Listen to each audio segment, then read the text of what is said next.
Awesome. Uh, yeah. Hello. I don't know that we've met. You don't have to come off mute and talk. I'll just kind of talk at you for a little bit unless you want to. I'm Shannon, and I'm just super glad that you're here this morning or today, wherever in the world you are. We're gonna wait until 11 o'clock to get started, but just know that you're in the right place and you can settle in a little bit if you'd like to. While we're waiting for some other people to join us, I kind of get curious about who's on the call. If you want to answer this in chat, you can or not. I'm curious what made you sign up for this workshop, Stop Guessing and Start Knowing. Um, Pardon my voice. I've got a little crud. I recently read Profit First. I'm not sure where along the line I got hooked up with your email list, but I received your email and I thought, well, it's perfect timing. So I sign up for so many things that sometimes I feel like I don't remember how I got. I totally understand, and not everything lands in our inbox where we actually see it, right? And so sometimes, Yes. you're on a list for a long time, and then all of a sudden you're like, wait, that looks interesting. So I totally get that. But I'm glad you're here.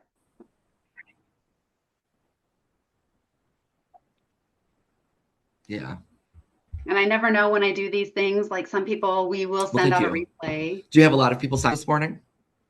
We have a handful. I would say several handfuls. I don't know exactly the number. I just know that my team yesterday said there's a few there that will be there. So, Sure. and like I said, I know this is what I do. I sign up for these things and then watch the replays. I wait for the replays to come, and I don't watch them live necessarily. So I know that there will be people who will watch the replays later. So we will see. Well, it's interesting because I have my husband's in the restroom right now, but I normally have a meeting between he and I. We're co-owners at Okay. 11 on Thursdays, anyways. So it was perfect timing, honestly. Nice. Yeah, it's nice when it works out when there's a time of a meeting that I actually work with my husband as well. And yeah, we sometimes we normally meet at 10, and I was like, I'm not meeting at 10 this morning because I don't want to do that before we do that. Cool. Well, it is the top of the hour. Somebody else did just join, so I'm going to go ahead and let them in. I probably will have a quick conversation since there's just a couple people here, and then we will go ahead and get started. So. Awesome. Hello, hello. Hi, Joel. We've met before. I won't make anybody come off mute that doesn't want to, but just know that I'm super excited to have you both here. And as I've been saying, there will be a replay. So I'm excited for those of you who are watching the replay as well. Um, if you don't mind, Joel, if you want to put this in the chat, you don't have to again, but Scott and I were just having a little bit of conversation as we were waiting for people. I'm always curious, what led you to sign up for this workshop, Stop Guessing and Start Knowing? And again, if you just want to put that in the chat, that might be helpful for me as we're going through. I might tweak a little bit or personalize a little bit. But mostly glad to have you with us today, this morning. And like I said, we will get started. Um, more people are going to join, which is amazing. And I have to monitor that too. Okay, awesome.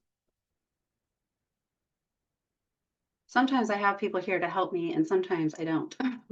I don't this morning. So more comfortable with business numbers that are going forward. Yeah, that is definitely where we are headed today. So again, I know people will continue to come in. I will do my best to monitor the chat and the meeting room and people coming in and out.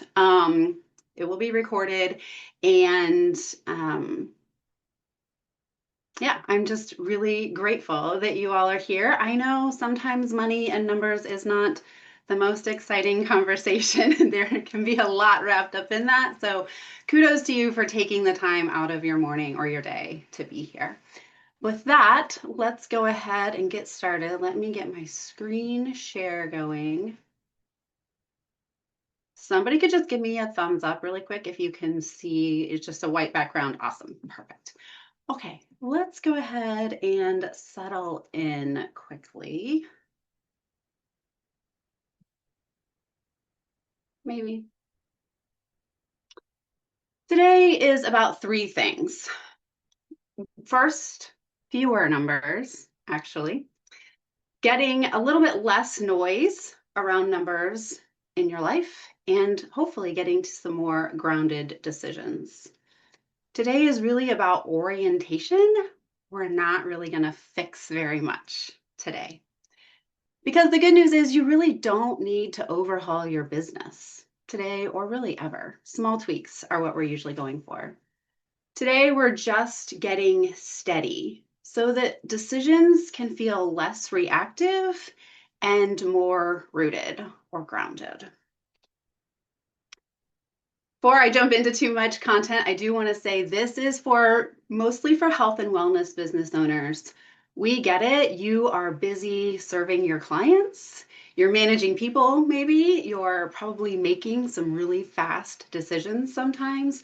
And the numbers feel like an extra language that you're supposed to understand.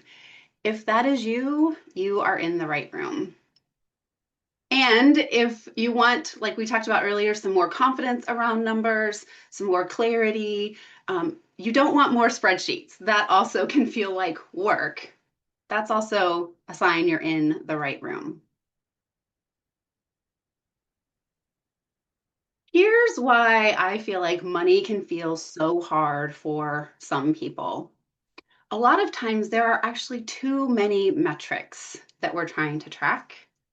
There can be conflicting advice from all of the quote unquote gurus out in the world, in the interwebs. And then we have our own personal emotional reactions that are different for every single person. So I want to externalize any shame that you might be feeling here because a lot of people do bring that to the money conversation. This really is a systems problem. It is not a personal problem for you. I see this all the time. A capable wellness business owner doing so much right. They're successful on the outside, but privately, they might feel bad with money. Not because they're irresponsible, but because because they have all of those reports and metrics and gurus that they're listening to, and there are no filters. They're looking at a bank balance and a profit and loss statement, maybe a payroll report, maybe some dashboard that they've created or purchased from somebody, all while also trying to listen to your own gut or intuition. And none of that is telling them what to do next. And the truth is, nothing was wrong with them. They just hadn't been taught how to interpret what they were seeing or learn what their nervous system is actually reacting to. So here's the reframe for today. You don't need more information. You need better filters. And I want to say this really clearly. You don't need to become a finance expert either. You just need to know where to look. Because fewer numbers doesn't reduce intelligence around money, it just reduces stress. And when stress goes down, that's when decision making actually improves. So here's what you'll leave with today. You'll know which numbers matter. You'll understand what they might be trying to tell you, and you're going to identify one steady next step.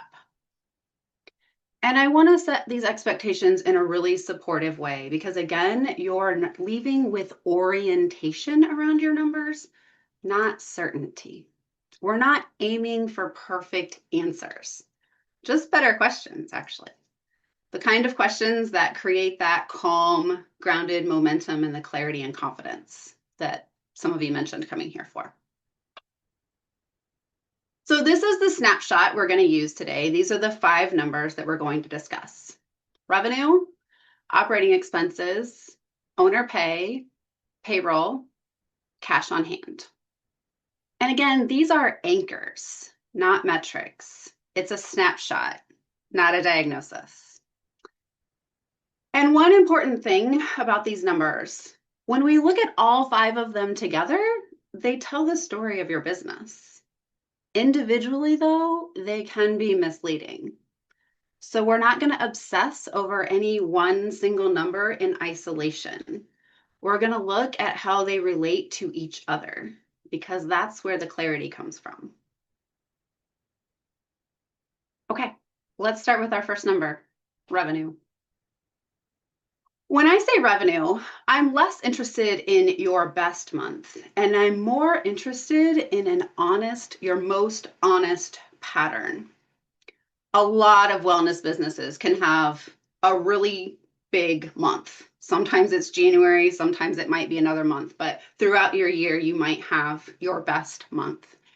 And then maybe you spend the rest of the year hoping that your slow season or your slow month doesn't break you. Again, a lot of wellness businesses that's summer, but it could be any month or season. And it's not because the business owner isn't working hard. It's because the business is living off of those spikes instead of true stability. So today we want to look at revenue collected, meaning real money that has hit your bank account, not what you intended to sell, not what your schedule felt or looked like. What's the actual money deposited into your bank account? Because business doesn't always equal profitable, and it also doesn't always equal stable. What we're aiming for is simple. We want consistency over those spikes. Yes, spikes feel good, but consistency is what keeps you in business and is what lets your nervous system unclench or relax. So here's the question I want you to ask each month. If revenue stayed at my average month, would this business feel safe? If the answer is no, that doesn't mean you're doing anything wrong. It just means you have a pattern that needs a container or a structure. Here are a few common patterns that I see and what they're usually telling us. If you're strong in January and then shaky in a summer, for example, you don't have a motivation problem. You just have a seasonality planning problem. July isn't surprising, it's predictable. We just need a plan for it. If your pattern is that your revenue swings hard every single month or 2 months up, 2 months down, you probably don't need more hustle either. You may need more recurring revenue or better retention. Because stability is often built through keeping those good clients longer, not constantly chasing new ones. And if revenue is steady, but you're still feeling stressed, the issue usually isn't sales. It's often expenses, margins, or owner pay, which we're going to get to in a little bit. Revenue can look fine and business can still feel tight if too much is leaking out in some of those other places. So I want to name this really clearly for you. We're not judging these numbers. We're reading the pattern of the numbers. Here's how you can track it without making it complicated. Pull your last 12 months of deposits and write down one number per month. That's it. Then you circle your top 2 months and your bottom 2 months and your average month. And that average is your baseline. And once you know that baseline, you stop guessing and you start making decisions around what's real instead of what you hope will happen. Because again, if that slow month becomes predictable, it stops being scary. And that's the whole point of this work, those calmer decisions that are built on truth and what's actually happening with money in your bank accounts. So once we can see that pattern, the next step is deciding what needs to be true to smooth it out. Again, without working harder, because that's not usually the answer either. So once you know your revenue pattern, the next question is, what does this business spend on average to generate that revenue? Because again, consistency isn't just about bringing money in, it's about what your business demands from you month after month. So let's talk about expenses. When I look at expenses, again, I'm not starting with a giant list of categories. I'm starting with one number. What is your average monthly spend to run your business? And instead of only thinking in dollars, it helps to think in terms of percentages because percentages show those patterns that we're looking for. For many wellness businesses, a useful context range of percentages is 35 to 50% for operating expenses. Some of that depends on the size of your business. $1 million business is just naturally going to need more operating expenses to support it versus, a $100,000 business or a $50,000 business. So some of it depends on that, but there's also just the actual expenses, no matter what your revenue is and what that pattern is telling you. So remember that 35 to 50% is not a target or a grade, it's just context. So here's how we can think about those ranges. That lower end can be lean, and sometimes at 35%, the business is pretty owner dependent. The middle often looks really stable with real support in the operations. And the higher end can be a growth season, or it can be a misalignment, or sometimes both.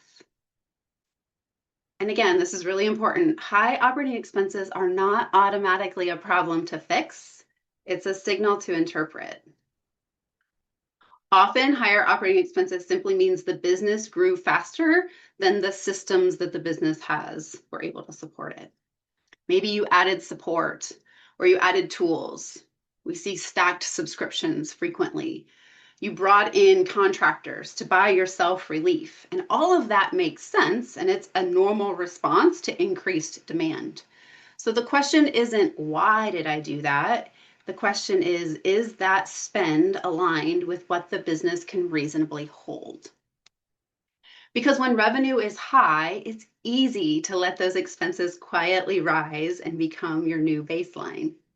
And then that slow season shows up and suddenly the business feels tight. So here's one more helpful thing that you can do in the next 30 days when it comes to expenses. And it's not cutting. It's just pausing. Pause, no new subscriptions. Pause adding any services offerings just because they feel good right now. And then do one clean review of your recurring expenses. So grab that bank statement and go through it and see what hit. Is it recurring? Do you need it? Again, this isn't to slash and cut costs. It's actually to regain choice, because operating expenses tell you how the business is being supported, not whether you're good or bad at business. So when you have that choice about what you're spending money on, you can decide how you want to support your business. Next is owner's pay. And this one can get pretty emotionally charged. So I just want to name that up front. And remind you, we're just looking at data. So owner pay is data. It's like not a judgment, just like the rest of these numbers. What you pay yourself is not a measure of your worth either. It's just information about the maturity of your business model and the structure that you've put in place around it. So when I say owner pay, I mean two things. First, your consistent paycheck or draws, however you get paid. And second, the business's ability to support you without drama. I love that, without drama. So what is best for you to be paying yourself? The honest answer here is it depends. It depends on your season and your stage of business. But there is a simple baseline that I want you to consider. As an employee of your business, and you are an employee of your business, even if you're not on payroll, you deserve to be able to pay yourself consistently from the business, even if it's not the final number you want yet or your dream paycheck from your business. Here's what we see with most studios, therapists, med spas, any wellness business really. The business covers everyone else first, and the owner takes a back seat. Inconsistency doesn't mean you're failing. It just means the system isn't finished yet. We want to get out of the owner taking whatever is left, if anything is left, because that often shows up as those inconsistent draws, or I'll take more when things calm down. But when things calm down is not a strategy. It's a stress pattern. And your business does not need to be running off your adrenaline. That's not fair to you. So this number, owner's pay, tells us about the business's maturity because mature businesses do a couple different things. First, they plan owner's pay into the system. It's not an afterthought. They build a buffer around owner's pay specifically so that the pay doesn't swing with the calendar and those revenue months that we talked about earlier. And they stop financing operations with the owner's nervous system. So if owner's pay is low or inconsistent right now, again, the takeaway is not shame or that you aren't a good business owner. The takeaway is the business needs some structure. And that's great news because structure is something that we can build and put in place. A mature business supports that owner consistently, right? So once we have owner pay a little bit more clear, team costs get clearer too. So let's move to team costs, and I just went the wrong one. So we're going to talk about payroll, or what I like to call team investment. Team costs aren't bad either.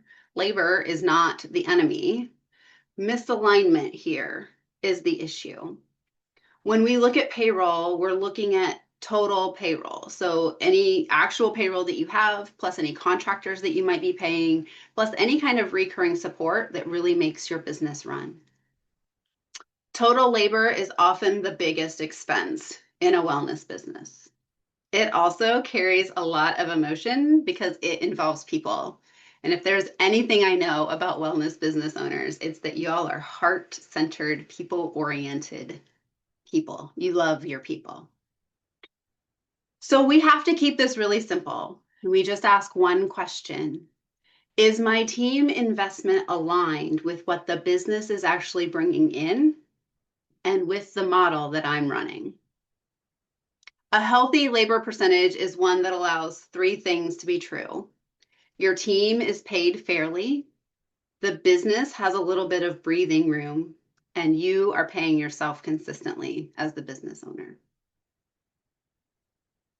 We're going to talk about some red flags now when it comes to team investment and payroll. And I just want to remind you, red flags aren't bad. They're just signals. There's nothing wrong with the piece of cloth on the beach telling you not to go in it. It's just telling you not to go in it. That's what we want to remember when we're talking about these red flags with labor.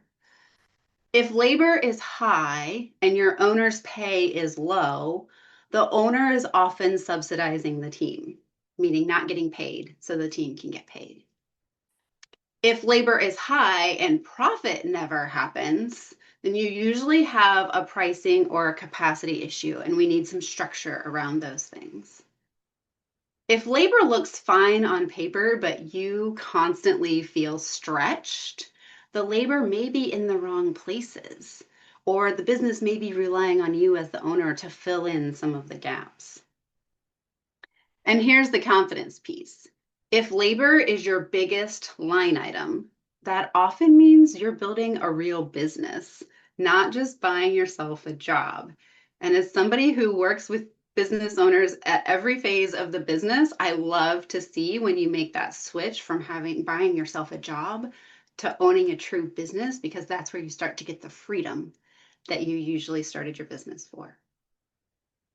So the goal here isn't to cut team costs, it's just to get them in alignment so that growth in the future doesn't create more panic. Okay, so we've talked about revenue, operating expenses, owner's pay, and payroll. Next is cash on hand, or a cash buffer. I also want to frame this very gently because, again, today's about awareness, not action. Nobody needs to decide anything right now. Cash on hand is simply how much cash is available in the business today. Not revenue, not profit on paper, not potential. the actual cash cushion in your bank accounts. And here's what matters most. Everyone has a different number that makes them feel calm. I'll call it your calm amount. For some people, it's $5,000. For others, it might be $50,000. There's no right number, and it's not a character test. It's a nervous system number, and it's also an indicator of the size of your business. Like $5,000 may be 1 month's operating expenses, or it may be 3 months operating expenses. Just depends on the size, and the same for 50. So as you look at your cash buffer, I want you to notice what's going on in your body. Do you feel your chest tighten? Do you feel yourself brace? Maybe you're relieved. You're like, I've got enough. Or maybe you're like, I don't even want to look at that number. I just want to avoid it. Your body reacts to your bank balance. That is absolutely normal. Money can be a safety factor for your nervous system. So if cash feels thin, your body is going to treat that like a threat, even if technically everything is fine. Now, structurally, here's a simple guideline. A 1 month buffer is a solid minimum, good place to get started. A 3 month buffer is ideal for most seasonal wellness businesses. Again, it helps turn that July or that 1 month into a season and not a crisis. And the goal of a buffer isn't to hoard money. It's to buy you something specific. It's to buy you time and choice. Time to make decisions without panic, and choice to respond instead of react. Remember, we talked about choice back with operating expenses too. So these two play closely together. So if your cash on hand is lower than you'd like, the takeaway isn't that you're behind. The takeaway is this is the next structure that you need to build in your business. Okay, so we've made it through all 5: revenue, operating expenses, owner pay, payroll, and cash on hand. Before we interpret anything here, because we're going to do some more interpretation, I just want to take a quick breath and come back into a calm place.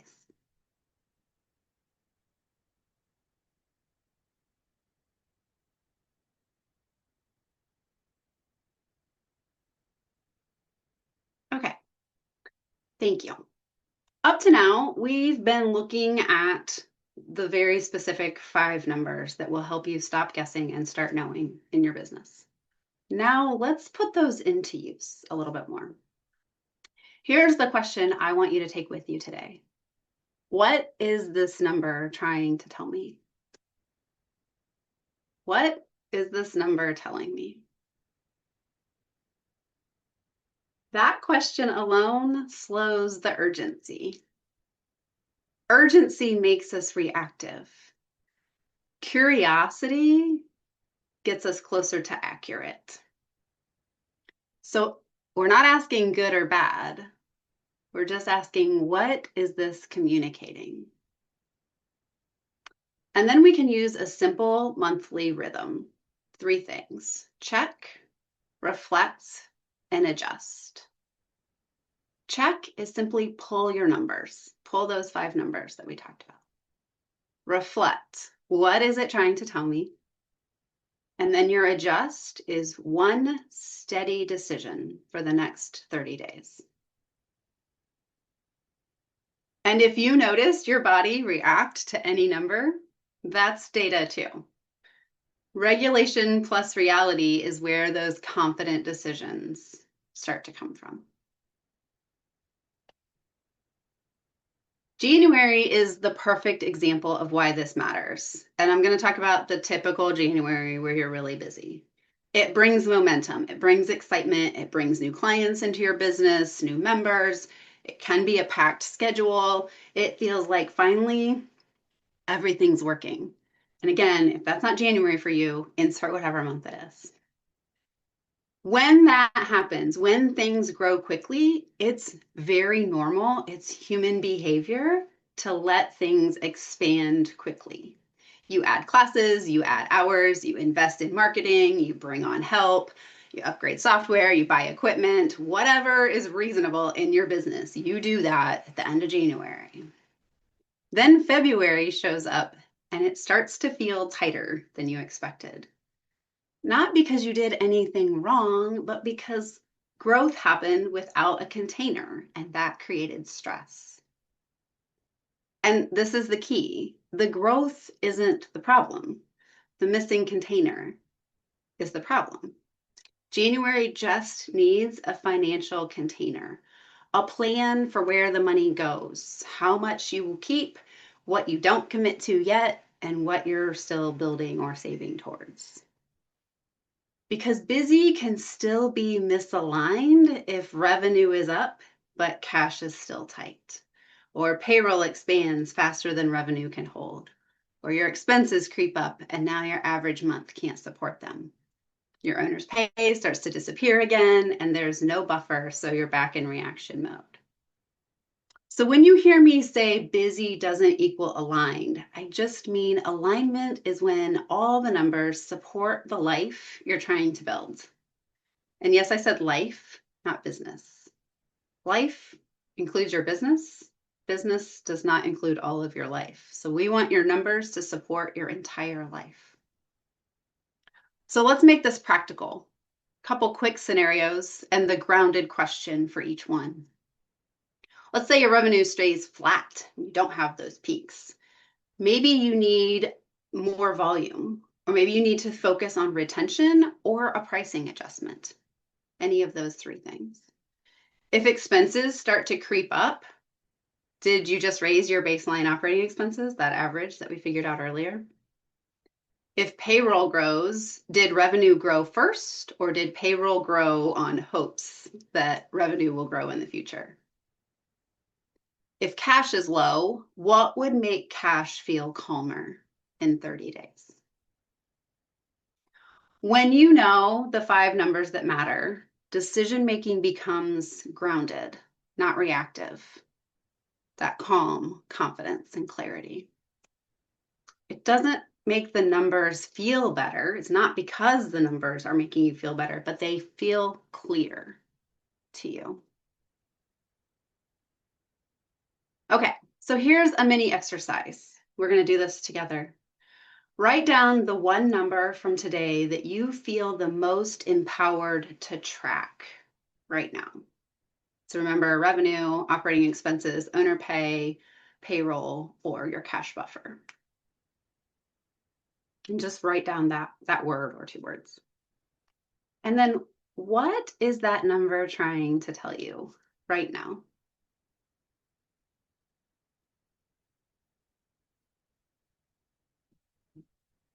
There's no pressure here to pick the perfect one. Just pick one that feels the most useful.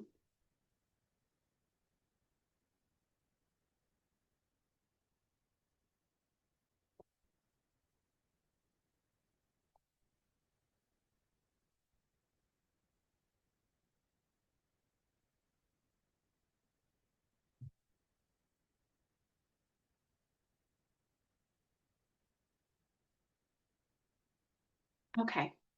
Hold whatever you wrote down with a little gentleness. Be kind with the number and with yourself. Because what you just did is the whole skill. It's choosing that one number, staying curious, and letting it inform a decision instead of hijacking your nervous system.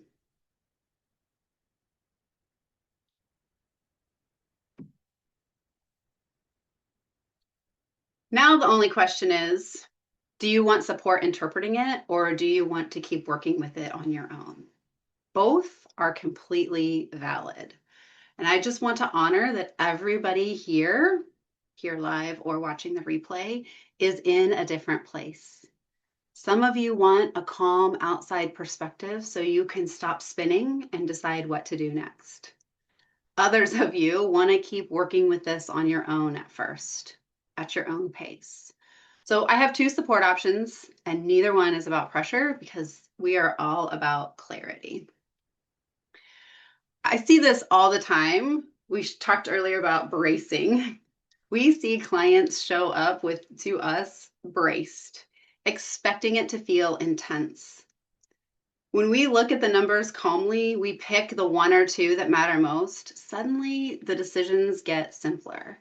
Again, the biggest shift isn't the numbers, it's how calm decision making starts to feel. So, if you're the person that's like, I want clarity right now, you can book a FitBooks consult.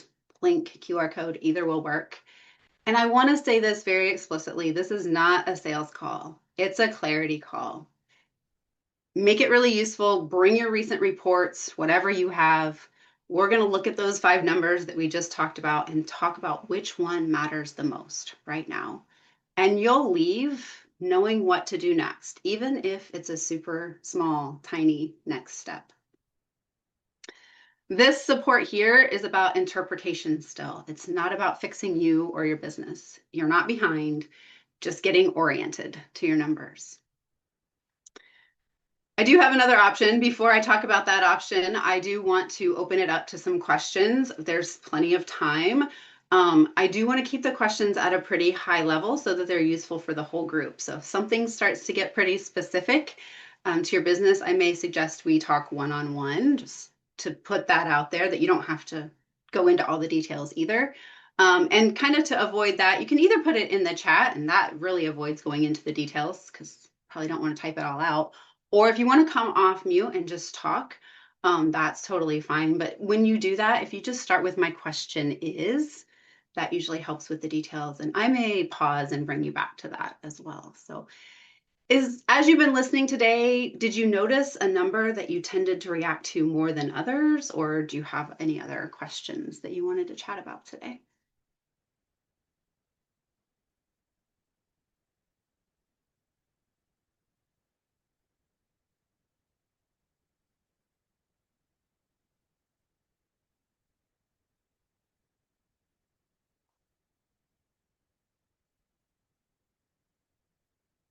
It's okay. If there's no questions, that's totally fine as well.